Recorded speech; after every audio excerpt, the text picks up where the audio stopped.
The clock stopped at 4 a.m. It wasn't the sound of the alarm or the distant crash of the waves hitting the private cliff face below his property. It was the absolute, perfect lack of sound. Julian Thorne was sitting in his study, holding a faded legal document and a 9-digit account number that did not belong to him. And in that silence, he realized he had spent 20 years building a legacy for the ghost of the man he hated most. Julian Thorne did not believe in chance. His life was a study in imposed order. The 3-acre estate on the Northern California coast was not a home, it was a calibrated mechanism. The marble floors held the exact temperature required for stability. The investment portfolio moved with the disciplined predictability of celestial mechanics. Julian had built Thorne Industries from a handful of regional assets into a global architecture of capital, simply by eliminating every single variable that suggested inefficiency, or worse, sentiment. He was a man who chose his own bloodline. When his wife passed 30 years prior, leaving him sterile but rich, Julian rejected the suggestion of surrogacy or remote biological solutions. Biology was messy. It was random. He wanted an heir of his own design. He wanted choice.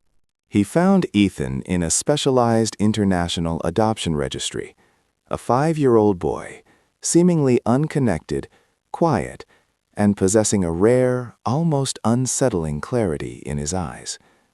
Julian didn't look for warmth. He looked for potential. For 15 years, Julian poured his entire structure into Ethan.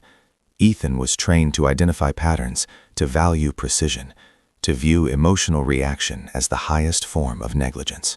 He was educated in 3 continents, proficient in 6 languages, and by the age of 25, he moved through the executive levels of Thorne Industries with the cool efficiency Julian himself had decades earlier. He was the perfect inheritor.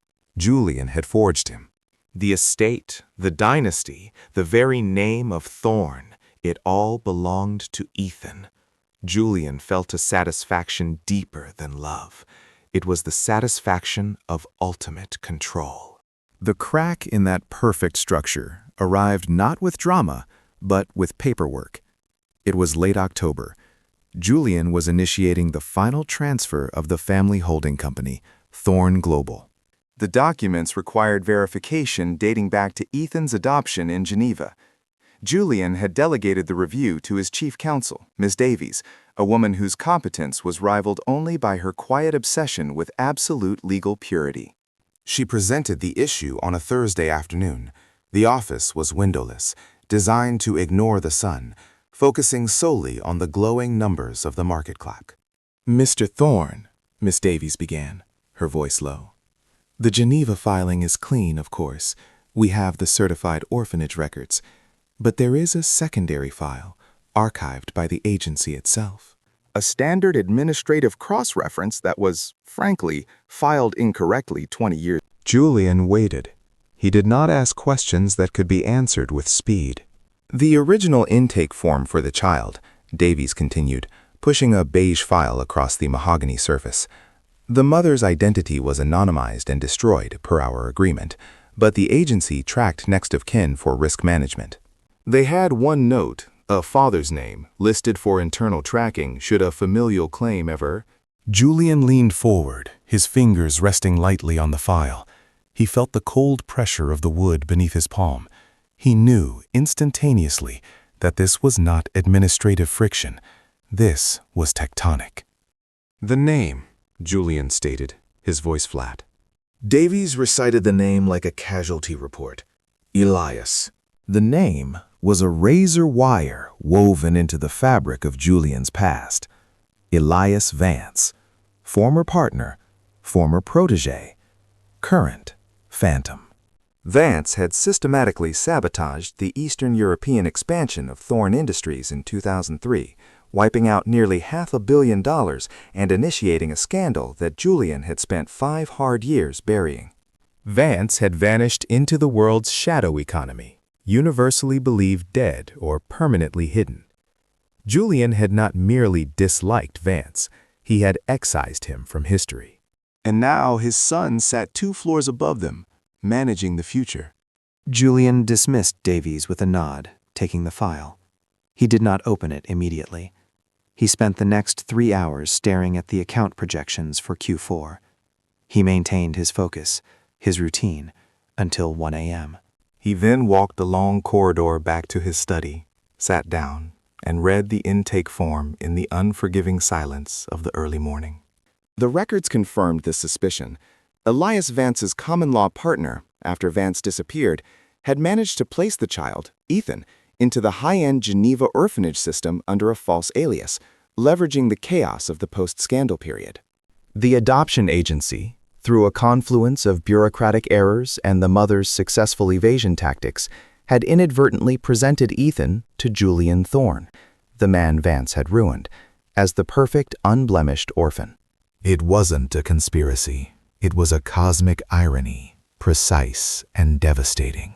Julian had not merely adopted an heir, he had inadvertently rescued the lineage of his greatest enemy and invested 2 decades of his life crafting that boy into the ultimate symbol of his own success. The following days were marked by a silence that terrified the staff more than any shouted argument ever could. Julian did not change his routine. He ate the same low-carb breakfast. He reviewed the same morning reports. But the light behind his eyes had dimmed, replaced by a cold, calculating emptiness. He did not call Ethan. He did not hire an investigator. He did not need to. The internal structure of the realization was complete. Ethan was Vance's blood. Julian began observing Ethan as if he were a specimen under glass. Every mannerism, every calculated risk, every moment of restraint. Julian had once seen these as proof of his own mastery.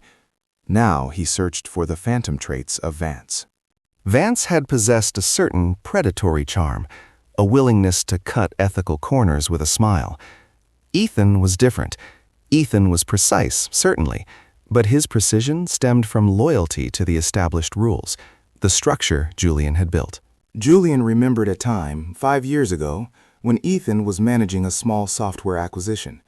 A key employee had attempted to leak proprietary data to a competitor. Vance would have crushed the employee, sued for punitive damages, and enjoyed the destruction.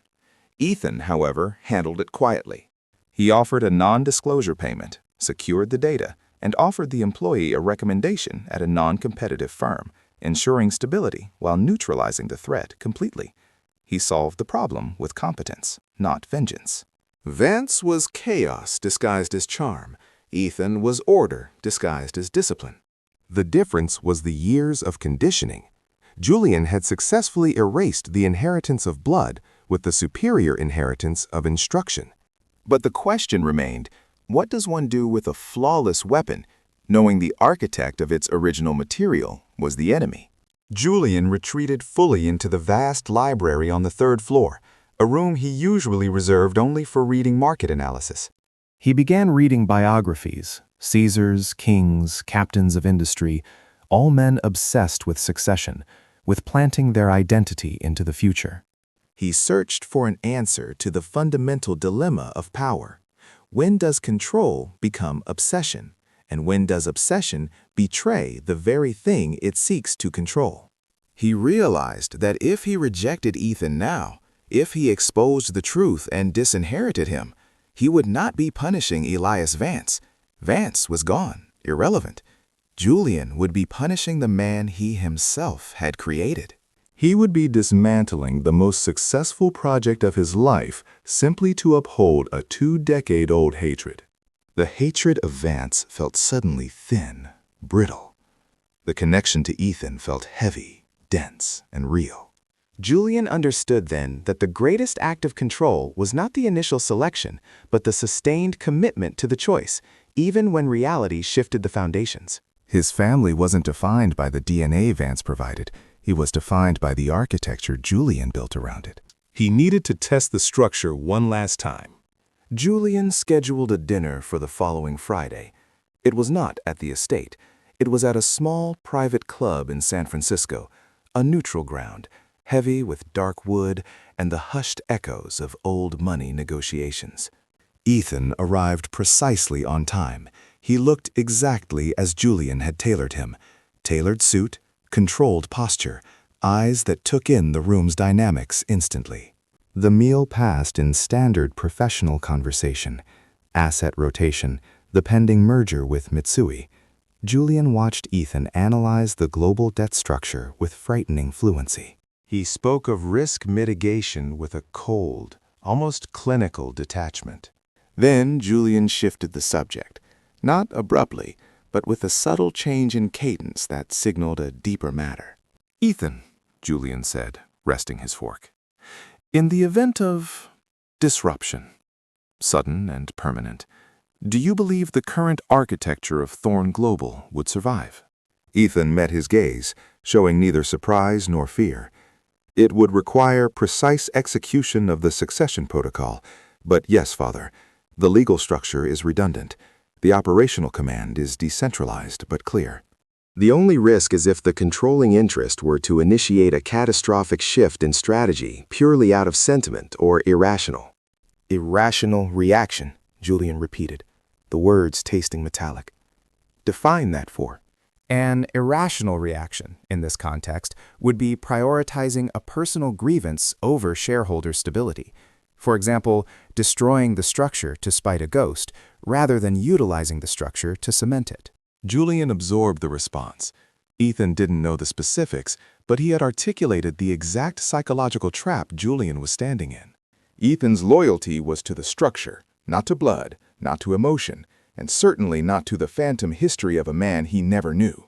The conversation continued for another hour, moving through complex financial models. Julian saw the heir he had built. He saw the competence he had instilled. He saw the man who was completely and utterly Julian Thorne's creation. The next morning, Julian summoned Miss Davies again. This time, he was not reviewing documents. He was giving an instruction. "The process continues," Julian said, standing before the large, silent window overlooking the Pacific. "The transfer of Thorn Global to Ethan Thorne will be finalized before the end of the quarter. There will be no delays. No." Davies, always meticulous, paused. "Sir, regarding the Vance file, should we not address that? For protective legal?" Julian turned. His eyes were clear, devoid of the previous week's haunted confusion. "The Vance file," Julian stated, "is irrelevant. It represents the material of his birth. It does not represent the architect of his character. I chose him. I built him. His lineage is Thorne, not Vance. The matter is—" But the matter was not closed until Ethan knew. Julian was not interested in keeping secrets. Secrets corrode control. He was interested in consequence and the honest transfer of burden. 3 days before the scheduled signing ceremony that would make Ethan the controlling majority shareholder, Julian invited him back to the study at the estate. This time, the atmosphere was different. There were no financial reports, no market screens, just the two men sitting across the antique desk. Julian opened the drawer and pulled out the faded Geneva file. "Ethan," Julian began, his voice calm, deliberate, utterly devoid of inflection.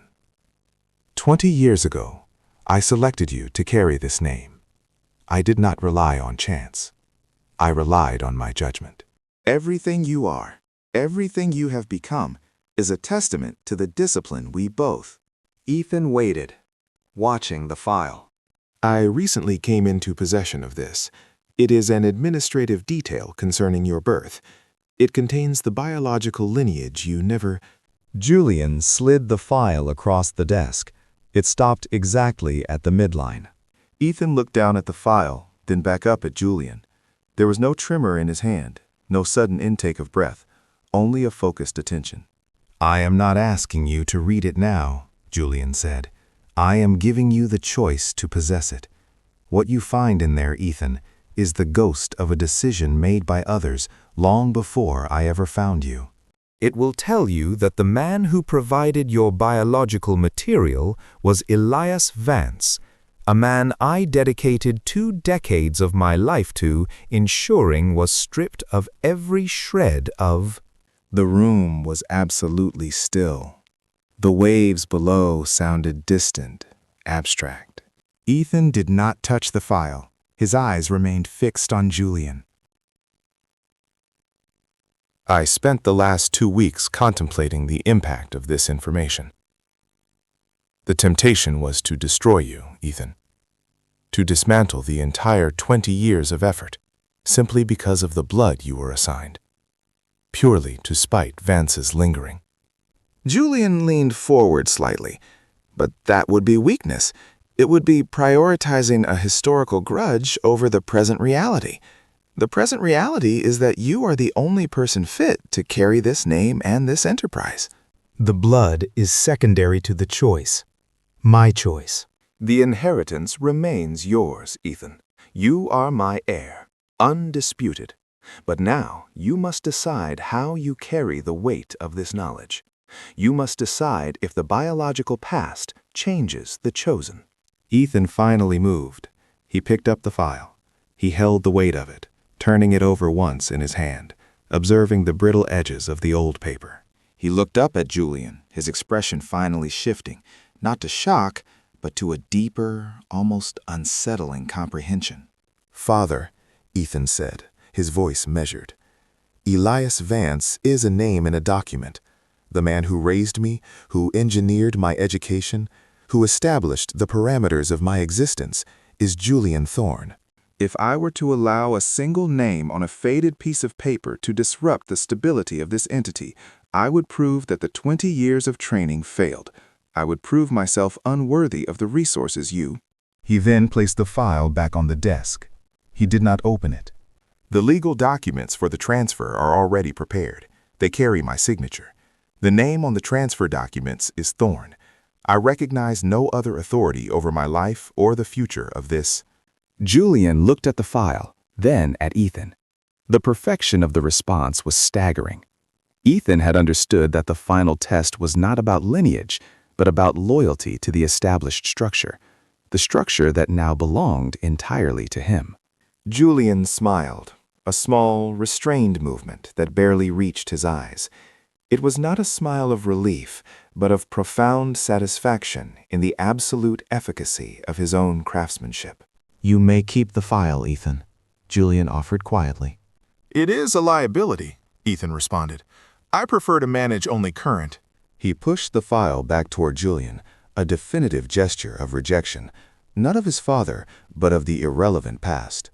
The signing ceremony took place 2 days later. The transfer was seamless, meticulous. Julian Thorne, the architect of control, relinquished the controlling interest to Ethan Thorne, the controlled and now controlling heir. Julian withdrew almost entirely from the operational aspect of Thorne Global, moving into a reflective state. He watched Ethan guide the company with the precision of a seasoned general, navigating market volatility with the cold competence Julian had instilled. The company thrived under the new leadership. The name Thorne remained synonymous with unwavering stability. Julian never spoke of Vance again. The realization he had made, that family is an act of determined will, a prolonged, sustained choice against the randomness of biology, had finally liberated him from the prison of his own past hatred. He understood that true power was not in avoiding disruption, but in absorbing it, transforming it, and using it to strengthen the underlying structure. He had sought to erase Elias Vance. Instead, he had unknowingly taken Vance's primary asset and refined it into his own most lasting testament. The ultimate irony was the ultimate triumph. Julian now spends his time in the library, no longer reading of empires, but of human behavior, the subtle, profound mechanisms of choice versus fate. He learned that night in the study that while blood may confer a name, intention confers identity. But there is still one lingering question, a cold pocket of air in the warm mansion of his victory. Did Ethan, his perfect heir, truly leave that file untouched? Or did he read the name, look into the mirror, and quietly absorb the knowledge of his origin, knowing that telling Julian he ignored it was merely the final, most perfect performance required to secure the throne? The nature of that calculated silence and what Ethan truly did with the truth remains one of the great psychological puzzles of the Thorne dynasty. It is a silence that defines power. It makes one wonder, what other choices, hidden in the shadows of the past, are actively shaping the world's most powerful families right now? We explore the unexpected consequence of the silent betrayal next week when we uncover the shocking details of how the world's largest defense contractor was built on a lie involving a single anonymous letter delivered 40 years ago. Do not miss the unraveling of that dynasty.